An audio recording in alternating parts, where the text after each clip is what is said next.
हाथी का वजन। पुरानी बात है जब हाथी केवल जंगलों में ही पाया जाता था। आम लोग इस विशाल जानवर से बहुत डरा करते थे। एक बार एक राजा ने अपनी सेना में कुछ खूंखार हाथियों को शामिल कर लिया। जहां राज्य के लोग डरे हुए थे, वहीं उन्हें हाथी को करीब से देखने की उत्सुकता भी थी। राजा ने अपनी प्रजा की उत्सुकता को दूर करने के लिए सभी को हाथियों के बाड़े में आमंत्रित किया। इतने बड़े जानवर को इतने करीब से देखकर लोग हैरान थे। कोई उनकी सूंड की बात कर रहा था, तो कोई उनके बड़े बड़े दो दांतों की। हाथी जब दहाड़ते तो सब डर जाते। लोग राजा को बधाइयाँ दे रहे थे, क्योंकि इन हाथियों के आ जाने से उनके राज्य की सेना अब भी और भी शक्तिशाली हो गई थी। राजा खुश था। बातों ही बातों में किसी ने यूं ही पूछ लिया, एक हाथी का वजन भला कितना होगा? लोग अपने अपने कयास लगाने लगे।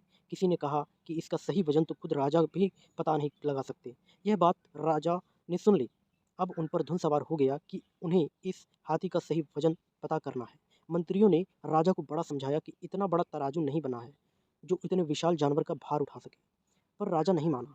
उसे तो किसी भी हाल में हाथी का वजन जानना था। उसने ऐलान करवा दिया कि जो कोई भी हमें हाथी का वजन करने का तरीका बताएगा, उसे 1000 सोने की मोहरें दी जाएंगी।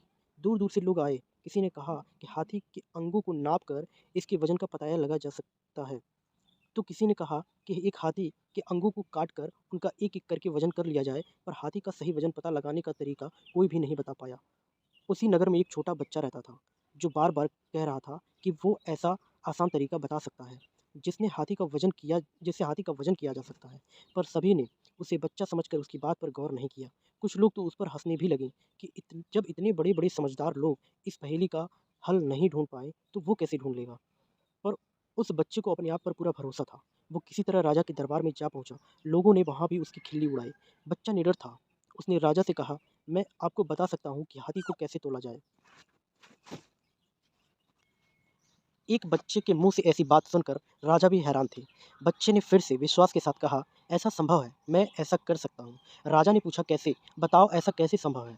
बच्चा आगे आया और बोला, बड़ा आसान है। पहले एक बड़ी नाव में हाथी को बिठाकर नदी में उतारो।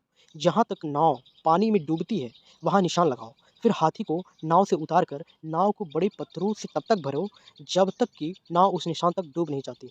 फिर एक एक करके हर बड़े पत्थर को तराजू पर तौलें और सभी पत्थरों के वजन को जोड़कर हाथी के सही वजन का पता लगा लें। सुनकर राजा एकदम उछल पड़े। वाह वाह! इस तरह तो हम सच में बड़ी आसानी से हाथी का वजन निकाल सकते हैं। बच्चे को 1000 सोने की मोहरों का इनाम दिया गया। जो लोग उस बच्चे पर हंस रहे थे, सबके सर नीचे थे। कहानी की सीख। ज्ञान उम्र से नहीं, समझ से उत्पन्न होता है।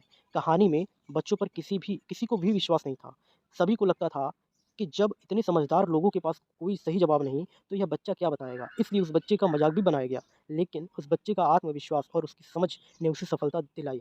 उसका सुझाया गया उपाय न सिर्फ प्रभावशाली था, बल्कि व्यावहारिक रूप से भी उत्तम साबित हुई। वरना समझदार कहे जाने वाले जो लोग तो हाथी को काट कर उसके टुकड़े का वजन करने की सलाह दे रहे थे।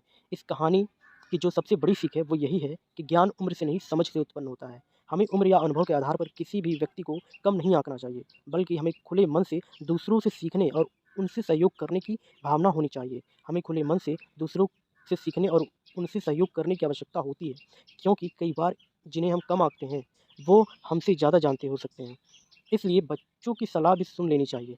यह कहानी हमें यह भी सिखाती है कि हमें खुद पर और अपनी क्षमताओं पर विश्वास रखना चाहिए। हमें अपने विचारों और समाधानों को पेश करने का साहस दिखाना चाहिए। सफल व्यक्ति सिर्फ इसलिए सफल होता है क्योंकि उन्हें अपने ऊपर पूरा विश्वास होता है। कोई नहीं जानता कि अगला महान विचार या समाधान कहाँ से आएगा, पर निश्चित रूप से इतना ज़रूर कहा जा सकता है कि वो हमेशा अंदर से ही आते हैं।